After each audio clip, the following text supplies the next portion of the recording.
Hi friends, நான் உங்கள் இயன் மருத்துவர் வாயிசன். லைஃப் வித் ஃபிசியோவில் பல வகையான விடயங்களை நாங்கள் கதைத்திருக்கின்றோம்.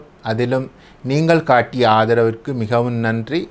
அடுத்தது நாங்கள் இந்த ஒவ்வொரு வகையான பிரச்சனைகளை நாங்கள் கதைத்து கொண்டிருக்கின்றோம். இன்றைக்கு நாங்கள் உங்களுக்கு மிகவும் பயனுள்ள விடயத்தை நாங்கள் எடுத்து வந்திருக்கின்றோம். அதாவது COVID-19. இந்த COVID-19 வீட்டிலே இப்போ அதிகமாக இருக்க சொல்லுகின்றார்கள். அப்போ வீட்டிலே இருக்கின்ற போது உங்களுக்கு பல வகையான சந்தேகங்கள் ஏற்படும். இதற்கு என்னென்ன சிகிச்சை இருக்கின்றது, வீட்டிலே நாங்கள் சிகிச்சை அல்லது பயிற்சிகளை நாங்கள் செய்ய முடியுமா, எவ்வாறான பயிற்சிகள் செய்ய வேண்டும், ஏன் இந்த பயிற்சிகளை செய்ய வேண்டும், இது தொடர்பான உங்களுக்கு விளக்கங்களை தர்றதுக்கு இன்றைக்கு இந்த வீடியோவில் நாங்கள் பார்ப்போம். இன்றைக்கு நாங்கள் இந்த செஸ்ட் ஃபிசியோதெரப்பி, பல்மனரி ரீஹபிலிட்டேஷன் என்றால் என்ன, இந்த கோவிட் பேஷண்ட்டுக்கு இந்த ஃபிசியோதெரப்பி எவ்வாறு உதவி செய்கின்றது, இந்த ஃபிசியோதெரப்பி மூலம் இந்த கோவிட் பேஷண்ட்டை நாங்கள் பழைய நிலைமைக்கு கொண்டு வர முடியுமா, இந்த ஃபிசியோதெரப்பி நாங்கள் என்னென்ன டெக்னிக் நாங்கள் பாவிக்கின்றோம். அதிகமாக இப்போ சொல்லுகின்றார்கள் இந்த சச்சுரேஷன் குறைகின்றது, SpO2 குறைகின்றது, என்னென்ன பொசிஷனில் நாங்கள் மாற்றுகின்ற போது அவர்களுக்கு இந்த சச்சுரேஷனை கூட்ட முடியும். ஸ்பைரோமீட்டர் என்றால் என்ன, ஸ்பைரோமீட்டரை ஏன் நாங்கள் பாவிக்க வேண்டும், அதுக்கும் இந்த கோவிட் பேஷண்ட்டுக்கும் என்ன தொடர்பு. அதிகமாக இப்போ சொல்லுகின்றால் ஸ்பைரோமீட்டர் நாங்கள் வேண்டி வீட்டிலே பயிற்சி செய்யலாம். பயிற்சி செய்கிறது சரி, ஆனால் என்னென்ன முறையில் நீங்கள் செய்ய வேண்டும், எவ்வாறு செய்கின்ற போது இந்த நாங்கள் லங் கெப்பாசிட்டியை நாங்கள் கூட்ட முடியும், சரியான டெக்னிக்கை நாங்கள் எவ்வாறு பாவிப்பது, இது தொடர்பாக உங்களுக்கு பல சந்தேகங்கள் இருக்கின்றது. இந்த சந்தேகங்களுக்கான விடையாக இந்த காணொலியில் நீங்கள் தொடர்ச்சியாக பார்க்கலாம். COVID-19 காலத்தில் அதிகமாக இந்த செஸ்ட் ஃபிசியோதெரப்பி அல்லது பல்மனரி ரீஹபிலிட்டேஷன் மிகவும் ஒரு முக்கியமான பங்கு வகிக்கின்றது. ஒருவர் வைத்தியசாலையில் COVID-19 பாதிக்கப்பட்டால் அவர் அட்மிட் பண்ண பின்னர் அந்த COVID-19 ஏற்பட்டவருக்கு நாங்கள் போஸ்ட் கோவிட் கேர், அதோடு இந்த இயன் மருத்துவம் என்னென்ன முறையில் பயன்படுதுன்னு சொல்லி பார்த்தோம்னு சொன்னால், இந்த இயன் மருத்துவத்தில் இந்த செஸ்ட் ஃபிசியோதெரப்பி நாங்கள் உதாரணமாக எங்களுடைய லங்ஸை எடுத்துக்கொண்டால் லங்ஸிலே அதாவது இடது பக்கத்தில் 2 அறைகளும் வலது பக்கத்தில் 3 அறைகளும் சேர்ந்து எங்களுடைய லங்ஸ் இருக்கின்றது. அந்த லங்ஸின் உள்ளே எங்களுக்கு ப்ரங்கை இருக்கின்றது, ப்ரங்கைக்கு உள்ளே ப்ரங்கியோல்ஸ் இருக்கின்றது, ப்ரங்கியோல்ஸுக்குள்ளே அல்வியோலை இருக்கின்றது. இந்த அல்வியோலையில் தான் எங்களுடைய ஆக்சிஜன் பரிமாற்றம் நடக்கின்றது. இவ்வாறு இந்த லங்ஸ் இருக்கின்ற வேளையில் COVID-19 ஏற்பட்ட ஒருவருக்கு உடனடியாக இந்த லங்ஸ் பாதிக்கப்படுகின்றது. அவ்வாறு இருக்கின்ற வேளையில் இந்த லங்ஸுடைய கெப்பாசிட்டி, லங்ஸினுடைய ஃபங்க்ஷனை எவ்வாறு நாங்கள் கூட்டுறதுன்னு சொல்லித்தான் நாங்கள் இந்த எங்களுடைய செஸ்ட் ஃபிசியோதெரப்பியில் நாங்கள் பார்ப்போம். அடுத்தது நாங்கள் செஸ்ட் ஃபிசியோதெரப்பியில் பார்த்தோம்னா ப்ரீதிங் எக்ஸசைஸ். இந்த ப்ரீதிங் எக்ஸசைஸ் மூலம் எங்களுடைய லங் கெப்பாசிட்டி, லங் ஃபங்க்ஷனை நாங்கள் இம்ப்ரூவ் பண்ணுறோம். அப்போ அந்த பயிற்சிகள் கூட எங்களுக்கு இந்த போஸ்ட் கோவிட் பேஷண்ட்டுக்கு, அதாவது கொரோனா வந்த பேஷண்ட்டுக்கு வீட்டில் இருந்து நாங்கள் என்னென்ன முறையில் நாங்கள் எக்ஸசைஸ் செய்ய வேண்டும். அதே மாதிரி ஸ்பைரோமீட்டர் மிகவும் முக்கியமான ஒன்று. இன்றைய காலகட்டத்தில் இந்த ஸ்பைரோமீட்டர் மூலம் எவ்வளவு பிரயோசனமான விடயங்கள் இருக்கின்றது. இந்த ஸ்பைரோமீட்டர் நாங்கள் பாவிக்கின்ற போது என்னென்ன விதமான நன்மைகள் எங்களுக்கு ஏற்படுது. வீட்டிலே ஒருவர் உடனடியாக இந்த கோவிட் பாதித்த ஒருவருக்கு நாங்கள் இந்த ஏர்லியாகவே இந்த ஸ்பைரோமீட்டர் நாங்கள் பாவிக்கின்ற போது என்னென்ன நன்மைகள் ஏற்படுதுன்னு சொல்லி நாங்கள் பார்க்க போகின்றோம். அதாவது இந்த ஸ்பைரோமீட்டர் என்று பார்க்கின்ற போது முதலாவது, இந்த ஸ்பைரோமீட்டர் நாங்கள் பாவிக்கின்ற போது முதலாவது அவர்களுடைய லங் ஃபங்க்ஷன் கூடுகின்றது. அதாவது அவர்கள் கோவிட் நியூமோனியாவாக பாதிக்கப்பட்டிருந்தால் அவர்களுடைய லங் கெப்பாசிட்டி குறையும். ஏன்னு சொன்னால் உள்ளுக்குள்ளே இருக்கின்ற அந்த சிக்ரீஷன் அவர்களுடைய அந்த ஆக்சிஜன் பரிமாற்றத்தை குறைக்கின்றது. இதனால் அவர்களுடைய லங் கெப்பாசிட்டி குறைகின்றது முதலாவது.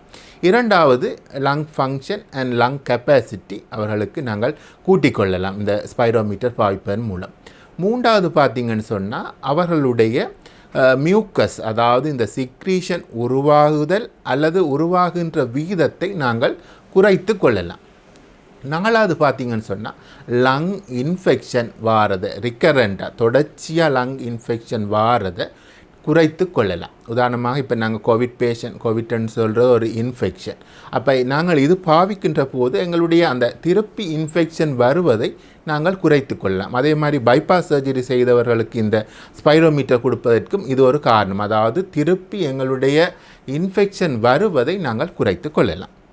ஸ்பைரோமீட்டர், இதுதான் நான் சொல்கிற அந்த ஸ்பைரோமீட்டர். அதாவது ஸ்பைரோமீட்டர்னு சொல்லுகின்ற போது இந்த 3 போல் இருக்கின்றது. ஒன்று ரெட் போல், ஜெலோ போல், க்ரீன் போல்.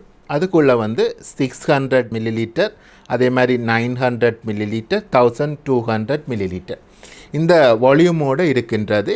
அதில் வந்து எங்களுக்கு 2 பீஸ், அதாவது ஒன்று வாய்க்கு நாங்கள் வைக்கிற பீஸும் இதோட ஜாயிண்ட் பண்ணுறது, இது மவுத் பீஸ்.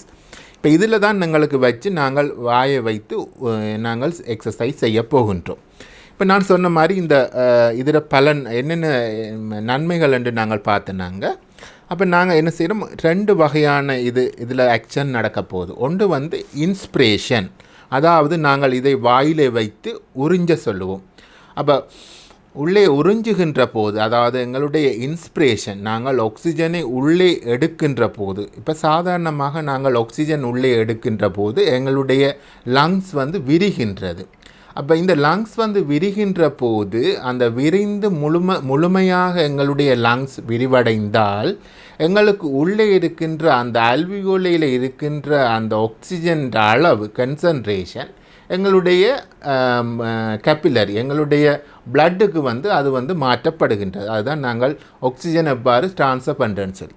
அப்போ இந்த கோவிட் பேஷண்ட்டுக்கு என்ன நடக்கும் என்று சொன்னால், அந்த உள்ளே நாங்கள் சாதாரணமாக உள்ளே எடுக்கின்ற அந்த ஆக்சிஜன் அளவு கோவிட் பேஷண்ட்டுக்கு வந்து அந்த அல்வியோலைக்கு போகிற அளவு வந்து காணாமல் இருக்கின்றது. அந்த காணாமல் இருப்பதனால்தான் எங்களுக்கு வந்து சச்சுரேஷன் குறைகின்றது. இந்த சச்சுரேஷன் என்றதை நாங்கள் இதோடையே சேர்த்து நாங்கள் பார்த்து கொள்ளலாம். இந்த பல்ஸ் ஆக்சிமீட்டர் இதுதான் எங்களுடைய ஆக்சிஜனை நாங்கள் அளக்கிறதுக்காக நாங்கள் பாவிக்கின்ற மிஷின். அது பல்ஸ் ஆக்சிமீட்டர்னு சொல்லுவாங்க. இந்த பல்ஸ் ஆக்சிமீட்டரில் தான் நாங்கள் எங்களுடைய அந்த பிளட்டில் இருக்கின்ற ஆக்சிஜனின் செறிவு, SpO2ன்னு சொல்லுவார்கள், சச்சுரேஷன். அப்போ அது வந்து எங்களுக்கு சாதாரணமாக 98 100க்குள்ளே இருக்க வேண்டும் சாதாரணமாக. அப்போ இது நடக்கும்னு சொன்னால், நான் சொன்ன மாதிரி அந்த ஆக்சிஜன் அளவு இந்த கோவிட் பேஷண்ட்டுக்கு குறைகின்ற போது, அவர்களுக்கு சில வேளை 80 விட குறைகின்ற போது நிச்சயமாக ஒரு வைத்தியர் ஒருவனுடைய கண்காணிப்பு மிகவும் முக்கியம்.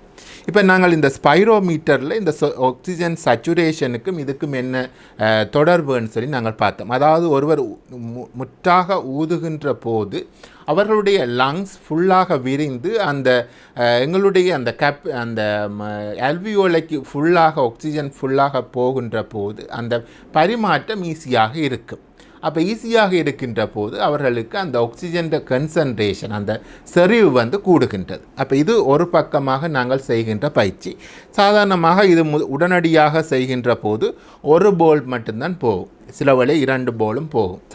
அதாவது ஒருவர் லங்ஸ் இன்ஃபெக்ஷன் ஒன்றும் பாதிக்கப்படாமல் இருந்தால் 3 போலும் போகும். ஆனால் இன்ஃபெக்ஷனால் கோவிட் பேஷண்ட்னு சொன்னால் சாதாரணமாக உடனடியாக இந்த ரெட் போல் மட்டும்தான் போகும். பிறகு நாங்கள் பயிற்சிகள் செய்கின்ற போது ஒரேடியாக இந்த போல்களை நாங்கள் மேலே எழுப்புவதற்கு ஈஸியாக இருக்கும். இப்போ நாங்கள் அடுத்தது என்ன சொன்னால், இந்த உயர்த்துகின்ற போது கூட அதில் ஒரு டெக்னிக் இருக்குன்னு என்னவென்று சொன்னால், நாங்கள் சாதாரணமாக சும்மா ஊதிட்டு விடாமல் ஊதி நாங்கள் கொஞ்ச நேரம் வைத்திருக்க வேண்டும். ஏன் இந்த அந்த இடத்தில் நாங்கள் கொஞ்ச நேரம் வைத்திருப்பதற்கு என்ன காரணம் என்று சொன்னால், அவ்வாறு நாங்கள் ஹோல்ட் பண்ணி வைத்திருக்கின்ற போது உள்ளே அந்த அல்வியோலை இன்னும் விரிவதற்கு இடமளிக்கும். அல்வியோலை வந்து ஒரு குட்டி போல் மாதிரி இருக்கும் உள்ளே. அப்போ அந்த அல்வியோலை விரிவதற்கு இந்த நாங்கள் இன்சென்டிவ் ஸ்பைரோமீட்டர் நாங்கள் ஊதி வைத்திருக்கின்ற போது அந்த டயலேஷன் கூட இன்னும் கூட்டும். அதனால் நாங்கள் அவர்களுக்கு சொல்ல வேண்டும், முதலாவது நாங்கள் இந்த உறிஞ்சுகின்ற போது ரிலாக்ஸ் பண்ணி, அதாவது டீப் ப்ரீதிங், நல்லா மூச்செடுத்து வாயால் விட்டு அதன் பின்னர் இந்த ஒரு போலை ஊதி கொஞ்சம் நேரம் வைத்திருக்க சொல்ல வேண்டும். வைத்திருந்து விட்ட பின்னர் திருப்பி கொஞ்சம் ரிலாக்ஸ் பண்ணி, கடகடன்னு செய்யாமல் கொஞ்சம் ரிலாக்ஸ் பண்ணி செய்கின்ற போது அந்த லங் கெப்பாசிட்டியை நாங்கள் நிச்சயமாக கூட்டலாம். இது வந்து எங்களுடைய இன்ஸ்பிரேஷன். இந்த பக்கம் நாங்கள் திருப்பினால் இது வந்து எக்ஸ்பிரேஷன் சொல்லுகின்ற போது நாங்கள் ஊத வேண்டும். அதாவது நாங்கள் பலூன் ஊதுறதா இருக்கலாம், அல்லது ஸ்ட்ரோவால் நாங்கள் பபிள் ஊதுறதா இருக்கலாம். அதே மாதிரி இது நாங்கள் ஊதுகின்ற போது இதிலும் இந்த போல் மேலே செல்லும். அந்த செல்லுகின்ற போது கொஞ்ச நேரம் வைத்திருந்தால் நல்லம், அல்லது நாங்கள் செல்லுகின்ற போது இது வந்து ப்ளோ, அதாவது எக்ஸ்பிரேஷன். முதலாவது இந்த பக்கம் வந்து இன்ஸ்பிரேஷன், இந்த பக்கம் வந்து எக்ஸ்பிரேஷன். அப்போ நாங்கள் அவர்களுக்கு இப்போ போஸ்ட் கோவிட் பேஷண்ட்டுக்கு நாங்கள் செய்கின்ற போது நாங்கள் அவர்களுக்கு சொல்லும் 2 hours எவ்ரி 2 hours ஒரு 10 டைம்ஸ் செய்ய சொல்லி, இந்த பக்கம் 10 டைம்ஸ், இந்த பக்கம் 10 டைம்ஸ். அவ்வாறு அவர்கள் ரிலாக்ஸ் பண்ணி செய்கின்ற போது நாங்கள் இந்த சச்சுரேஷன் எங்களுடைய இந்த ஆக்சிஜன் செறிவு நாங்கள் எங்களுக்கு 95-100க்கு மேலே நாங்கள் கொண்டு வருவதற்கு நாங்கள், அதாவது ஆக்சிஜன் டிபெண்ட் பண்ணி இருந்தால் அது கூட இந்த நாங்கள் ஸ்பைரோமீட்டரை பாவித்து நாங்கள் லங் எக்ஸ்பேன்ஷன் ஆகின்ற போது எங்களுடைய சச்சுரேஷனை நாங்கள் கூட்டலாம். இப்போ அதிகமாக இந்த கோவிட் பேஷண்ட்டுக்கு இது ஒரு நாங்கள் முக்கியமாக கவனிக்க வேண்டிய விடயம். இதோட இந்த ஸ்பைரோமீட்டர் நாங்கள் பாவிக்கின்ற போது என்ன அடுத்த நன்மைன்னு சொல்லி நாங்கள் பார்த்தோம்னு சொன்னால், இதை நாங்கள் எங்களுடைய இம்ப்ரூவ்மெண்ட்டை நாங்கள் அந்த ஸ்பைரோமீட்டரை பார்த்து நாங்கள் செய்கின்ற போது ஒருவருக்கு ஒரு ரிஃப்ளெக்ஸ், அதாவது அவர் தன்னுடைய இம்ப்ரூவ்மெண்ட்டை தானே பார்க்கக்கூடிய ஒரு நிலைமையும் வரும். அடுத்தது இந்த கோவிட் பேஷண்ட் எவ்வாறு படுக்கின்ற போது என்ன பொசிஷனில் படுக்க வேணும். உதாரணமாக இந்த போஸ்ட் கோவிட் பேஷண்ட் நாங்கள் ப்ரோன் பொசிஷனில் போடுகின்ற போது அவர்களுடைய லங் கெப்பாசிட்டி கூடுகின்றது, அதே நேரம் இந்த சச்சுரேஷன் கூட கூடுகின்றது. அந்த ப்ரோன் பொசிஷனில் போடுகின்ற போது எவ்வாறு போட வேணும்னு சொல்லி பார்த்தோம்னு சொன்னால், எங்களுடைய நெஞ்சுக்கு கீழே ஒரு பிலோ ஒன்று போடுவோம். அதே மாதிரி தலைக்கு தேவை என்றால் நாங்கள் போடலாம், ஆனால் எங்களுடைய நெஞ்சுக்கிட்ட கட்டாயம் ஒரு பிலோ ஒன்று போட வேண்டும். தலை குப்புற படுக்கின்ற போது கை ரெண்டையும் சரி பக்கத்துக்கு வைக்க வேண்டும். சைடாக்கி நாங்கள் கை ரெண்டையும் வைத்து ஒரு பக்கம் தலையை திருப்பி, அதே மாதிரி எங்களுடைய முழங்காலுக்கு கீழே 2 அல்லது 3 பிலோவை வைக்கின்றோம். அவ்வாறு வைக்கின்ற போது அந்த லங்ஸோட ஃபங்க்ஷனை நாங்கள் போஸ்ட் கோவிட் பேஷண்ட்டுக்கு நாங்கள் ஓரளவு கூட்டிக் கொள்ளலாம். அதாவது அவ்வாறு அந்த பொசிஷன் இருக்கின்ற போது நிறைய பேருக்கு இந்த ரிசர்ச் மூலம் கூட சொல்லுகின்றார்கள் அதிகமாக இந்த சச்சுரேஷன் கூடுகின்றது. அதே மாதிரி அவர்கள் இருக்கின்ற போது கூட நாங்கள் அவர்களுடைய ஒரு பெட்டுன்னு சொன்னால், அதுக்கு முன்னுக்கு ஒரு பெட்டுன்னு சொன்னால் பெட்டுக்கு முன்னே 2 பிலோவை வைத்து அவர்கள் ரெஸ்டிங் பொசிஷன், என்ன மாதிரி அவர்களுக்கு ஷார்ட்னிங் ஆஃப் ப்ரீதிங் இருந்ததுன்னு சொன்னால் அந்த பொசிஷனை நாங்கள் எவ்வாறு கூட்ட வேண்டும். அப்போ இவ்வாறு அந்த பொசிஷனை மாற்றுகின்ற போது தொடர்ச்சியாக அவர்கள் பெட்டில் இருக்கின்றாலும் சொன்னால் அவர்களுக்கு வேறு மசில்ஸ் வீக்னஸ் கூட வரலாம். தொடர்ச்சியாக பெட்லே ஆக்சிஜன்லே டிபெண்ட் பண்ணி இருக்கக்குள்ள அவர்களுக்கு ஜென்ரல் வீக்னஸ் கூட வரலாம். அப்போ அதுக்கு கூட நாங்கள் சின்ன பயிற்சிகள் ஃபிசியோதெரப்பி மூலம் அவர்களை எவ்வாறு பொசிஷனை மாற்றுவது. சிலருக்கு தொடர்ச்சியாக பெட்டில் இருக்கின்ற போது பொஸ்டரல் ஹைப்பர்டென்ஷன், பொசிஷன் மாறுகின்ற போது அந்த ப்ரெஷர் டக்குண்டு ட்ராப் ஆகும். அப்போ அதுக்கு கூட நாங்கள் எவ்வாறு நாங்கள் சாதாரண பொசிஷன்லேருந்து பெட்டை கூட நாங்கள் 45 டிகிரிக்கு ஹாஃப் சிட்டிங் பொசிஷனுக்கு எடுத்து அதன் பின்னர் எவ்வாறு நாங்கள் இருப்பாட்ட வேண்டும். இவ்வாறான பயிற்சிகள் இவ்வளவு முறையான சிகிச்சை முறைகள் நாங்கள் பார்க்கின்றோம்.